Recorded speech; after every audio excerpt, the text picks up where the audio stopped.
এই রাস্তাটা পাকা হয় না কেন ভাই? রাস্তাটা পাকা না হওয়ার কারণে হচ্ছে কি যে আমাদের অবহেলিত এলাকা। এটা কোন জায়গা এটা? বা যে কোনো মেম্বার চেয়ারম্যান এই দিকের কোনো নাই, তদারকি নাই। তদারকি না, এটা তো দীর্ঘদিন থেকে রাস্তা। হ্যাঁ, দীর্ঘদিন থেকে মানে আমাদের অবহেলিত অবস্থায় আছি। চলাফেরা তো ব্যাপক। দেয় না।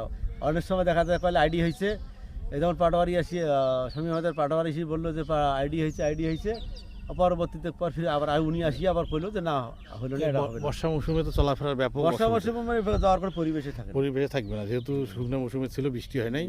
গত 2-1 দিন বৃষ্টি হওয়ার কারণে এইরকম অবস্থা হয়েছে না?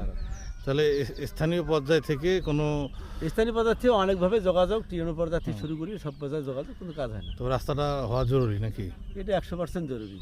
এটা বর্ষা মৌসুমে একদম চলাচলের অনুপযোগী একবারে অনুপযোগী হয়েছে এটা। অনেক মিডিয়া আসিও দেখে গেছেন। এটা লোকেশনটা যদি বলতেন কোথায় এটা? এটা হলো সুন্দরগঞ্জ উপজেলার সুন্দরগঞ্জ উপজেলার তারাপুর ইউনিয়ন ঘাগুয়া মৌজা 1 নম্বর ওয়ার্ড।